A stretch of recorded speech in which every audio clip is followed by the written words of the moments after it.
Welcome to Negotiation by Design. Our mission is to help you become a better negotiator. We take the fear out of negotiation with simple tools and a straightforward process you can use to perform better in any negotiation. We believe that better negotiation can make a better world.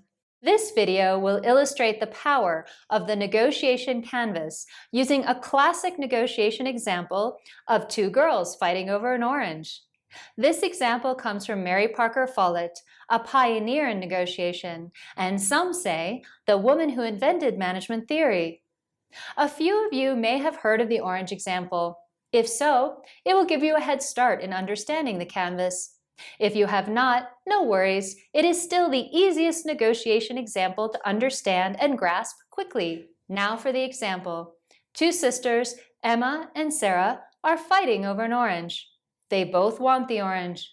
Because they love each other, they split the orange in half, each girl getting half the orange. This seems like a fair solution, right? Actually, meeting halfway might be fair, but it is not necessarily the optimal solution. Instead of just splitting the pie, we can actually make the pie bigger. Let's walk through the negotiation canvas to show how to find more value for both girls. We will explain the canvas step by step so that you can use it for your own negotiations. The idea is that once you learn the process, you can repeat it to perform better in every negotiation, whether in your professional or personal life. The first step is to identify the desired outcome for both girls, or what did each girl want? In this case, their desired outcomes, also known as positions, are the same. Emma wants the orange and Sarah wants the orange, but there's only one orange. Let's dig deeper and move from positions to interests by asking each girl why she wants the orange.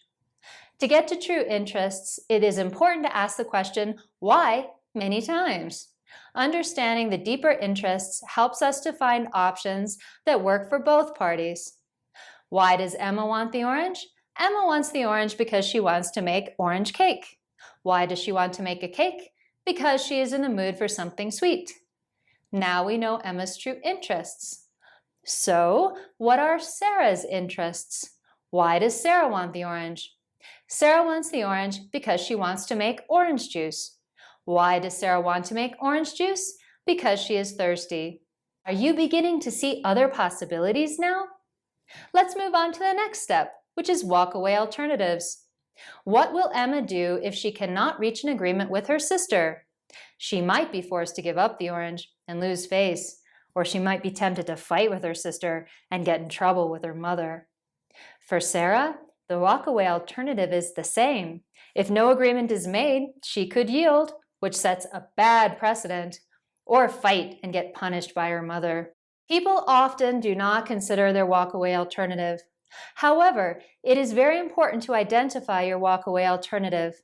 First, you need to develop solutions that are much better than your walkaway alternative, or else you would just walk away. Also, the person with the better alternative tends to have more power to negotiate.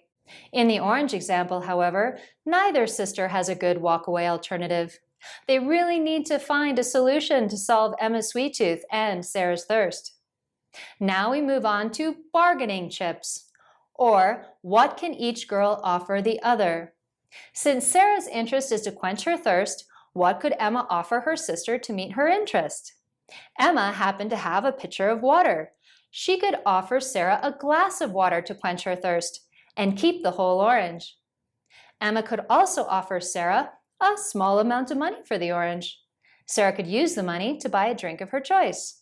The last bargaining chip Emma thought of was to give her sister some of the pulp to make juice, which is what she wanted in the first place. What can Sarah offer Emma? Well, since Emma was hungry for sweets, Sarah could offer her the piece of chocolate she had in her backpack. Sarah could also offer Emma a bit of money to buy a sweet.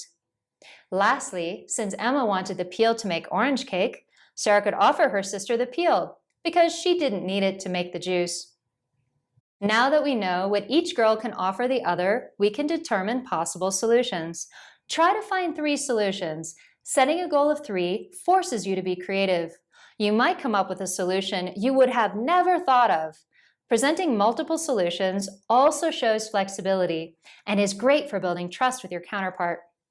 So, working from the bargaining chips, what solutions did Emma create to present to her sister? Since Sarah was thirsty, Emma offered to give Sarah a glass of water, which would allow Emma to keep the whole orange. The next solution Emma came up with was to offer her sister a bit of money to buy a drink of her choice. This would also allow Emma to keep the whole orange.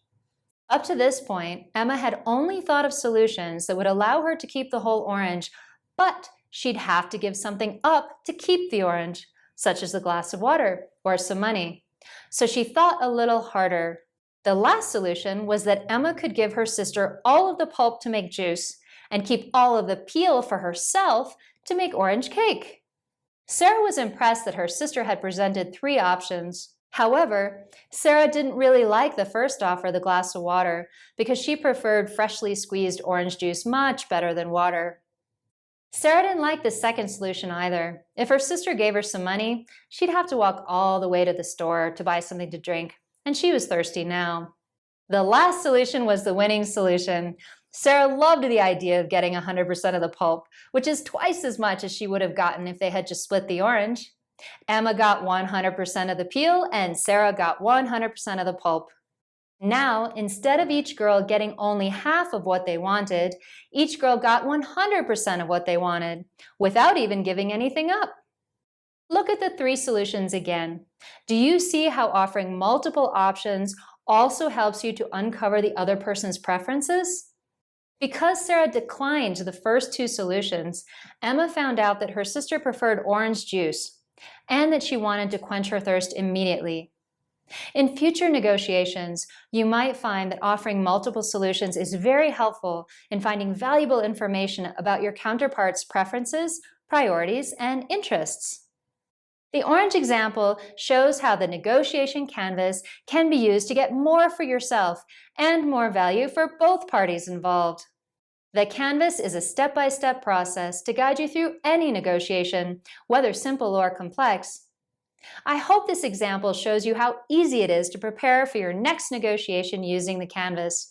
The better prepared you are, the more confident you will be, and the better you will perform.